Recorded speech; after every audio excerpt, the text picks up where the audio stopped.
Сәлеметсіздер ме, құрметті оқушылар? Бүгінгі өтетін тақырыбымыз көкжиек бойымен бір қалыпты түзу сызықты қозғалыс, жылдамдық және орташа жылдамдық. Ең алдымен бір қалыпты қозғалыс не екені жайлы тоқталып кетейік. Яғни бір қалыпты қозғалыс деп біз тең уақыт аралығында бірдей орын ауыстыру жасайтын қозғалысты айтамыз. Мынандай бір мысал қарастырайық бір қалыпты қозғалысты түсіну үшін. Мысал үшін, автомобиль қандай да бір қашықтықты жүріп өтті. Және бұл жүріп өткен қашықтықтарын әрбір 2 секунд аралығында жүріп өткен жолдарды біз белгілеп алайық. Яғни бірінші 2 секундта 10 метр қашықтықты жүріп өтті, келесі 2 секундта 10 метр, және келесі 2 секундта да 10 метр қашықтықты жүріп өтіпті. Көріп отырғандарыңыздай, бірдей уақыт аралығында, яғни тең уақыт аралығында бірдей қашықтықтарды жүріп отыр. Демек, бұл автомобильдің қозғалысын біз бір қалыпты қозғалыс деп айта аламыз. Яғни анықтама бойынша тең уақыт аралығында бірдей қашықтықты жүріп өтетін қозғалысты біз бір қалыпты қозғалыс деп атаймыз. Ал енді осы бір қалыпты қозғалыс кезіндегі шамаларды қалай табу қажет екеніне тоқталайық. Бірінші шамамыз жылдамдық болсын. Жылдамдық деп орын ауыстыру векторының уақыт бойынша өзгеру тезігін сипаттайтын векторлық шаманы айтамыз. Әрбір физикалық шаманың векторлық немесе скаляр екенін айтып кететін боламыз тақырып өту барысында. Сол себепті үнемі барлығын жазып отырыңыздар. Өйткені физикада ұбт кезінде физикалық шамалар, мысалы векторлық шамалар табыңдар немесе скаляр шамаларды көрсетіңдер деген сияқты ауызша сұрақтар жиі кездеседі. Сол себепті барлық физикалық шамалардың не векторлық, не скаляр екенін жазып отырамыз. Ал жылдамдықты табудың формуласы, жылдамдықты біз v әрпімен белгілейміз, сонда v тең s бөлінген t формуласымен табатын боламыз. Мұндағы v деп отырғанымыз жылдамдық, ал s деп отырғанымыз орын ауыстыру немесе жол, t деп отырғанымыз уақыт болып табылады. Енді бұл формуланы қалай қолдану керек екенін жоғарыдағы мысалдан тексеріп көрейік. Яғни жоғарыда көріп отырсыздар, ол жалпы 30 метр жол жүрді, яғни 10 метрден 3 аралыққа бөлдік, демек 30 метр. Жүріп өтілген жолға біз 30 метрді қоямыз, ал 30 метрді ол 6 секунд ішінде жүріп өтті. Яғни 2 секунд, 2 секунд және 2 секунд. Барлығын қосатын болсақ, 6 секунд шығады. Уақыттың орнына 6 секундты қоямыз. Демек 30 бөлінген 6, мына жерде s-ға бөліп тұрмыз, 5 шығады. Сонда бізде қарастырған автомобильдің жылдамдығы 5 метр секундына екен.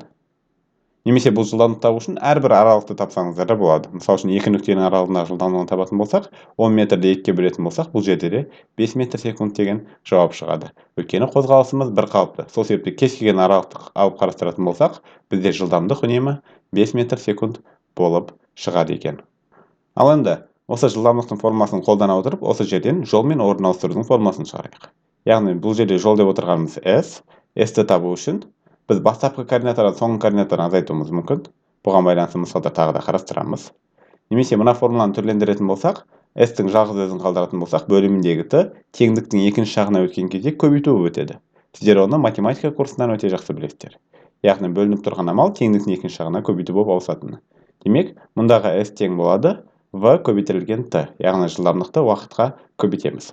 Орын ауыстыруды халықаралық бірліктер жүйесінде біз метрмен өлшейміз, ал жылдамдықты метр бөлінген секундпен өлшейтін боламыз. Немесе километр бөлінген сағат деген өлшем бірліктер де бар, олар жайлы тағы да тоқталатын боламыз. Ал енді соңғы шамамыз бізде уақыт. Енді мына формуладан біз уақытты шығаратын болсақ, біз ең басты жылдамдықтың формуласын жатқа білсек, қалғандарды түрлендіру арқылы таба аламыз. Мына жерде уақытты табатын болсақ, жылдамдық пен уақыт бір-біріне көбейтіліп тұр, демек мына жерде жылдамдық теңдіктің екінші жағына бөлу болып барады. Демек, уақыт деп отырғанымыз тең болады, мына жерде орын ауыстыруды жылдамдыққа бөлгенге. Яғни s бөлінген v-ға тең болады екен. Уақыттың өлшем бірлігі халықаралық бірліктер жүйесінде секундпен өлшенеді. Ал енді жылдамдыққа байланысты мынандай нәрсені ескеру қажет. Көбінесе мысал үшін есепте бізде метр секундпен берілген есепті километр сағатпен, немесе километр бөлінген сағатпен берілген өрнектерді метр секундқа түрлендіру қажеттілігі туындайды. Ал енді біз ең алдымен километр сағатты метр бөлінген секунд өлшем бірлігіне түрлендіруді үйренейік. Жалпы 1 километрде 1000 метр бар екенін жақсы білесіздер. Сол себепті километрді метрге түрлендіру үшін оны 1000-ға көбейтеміз, ал 1 сағатта 3600 секунд бар, сол себепті 3600-ға бөліп жазамыз, өйткені сағат бізде бөлініп тұр бөлімде. Демек, километр бөлінген сағатты метр бөлінген секундқа түрлендіру үшін 1000-ға көбейтіп 3600-ға бөлсек жеткілікті екен. Сол кезде бізде метр бөлінген секунд деген өлшем бірлік шығады. Ал енді бұған мысал қарастырайық. Мысал үшін 36 км сағатты метр бөлінген секундқа түрлендірейік. Бұл жерде тура жоғарыдағыдай 1000-ға көбейтіп 3600-ға бөлеміз. 36-ны 1000-ға көбейтетін болсақ 36000, оны 3600-ға бөлетін болсақ 10 деген жауап шығады. Яғни 36 км сағатымыз 10 метр бөлінген секундқа сәйкес келеді екен. Ал енді кейбір кезде керісінше метр бөлінген секундты километр бөлінген сағатқа түрлендіру қажет болады. Ол кезде қалай жұмыс жасаймыз? Ол кезде тура осы амалды керісінше орындаймыз. Яғни 3600-ға көбейтеміз, ал 1000-ға бөлеміз. Сонда бізде өрнегіміз километр бөлінген сағатпен шығады. Мысал үшін 20 метр секунд. Бұны біз 3600-ға көбейтіп 1000-ға бөлеміз. Сол кезде өрнегіміз километр сағатпен шығу қажет. 20-ны 3600-ға көбейтсек 72000 болады. Оны 1000-ға бөлсек 72 километр бөлінген сағат деген өрнегіміз шығады. Мінекей осылайша біз километр сағатты метр секундқа немесе метр секундты километр сағатқа түрлендіре алады екенбіз. Барлық мәліметтерді жазып отырамыз.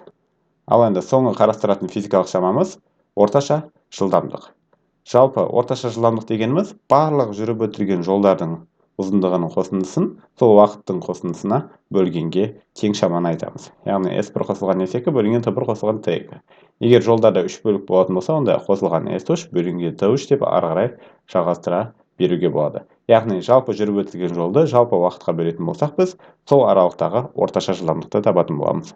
Орташа жылдамдыққа байланысты күрделі есептер де бар. Ондай есептерді келесі видео сабақтарынан толығымен қарастыратын боламыз.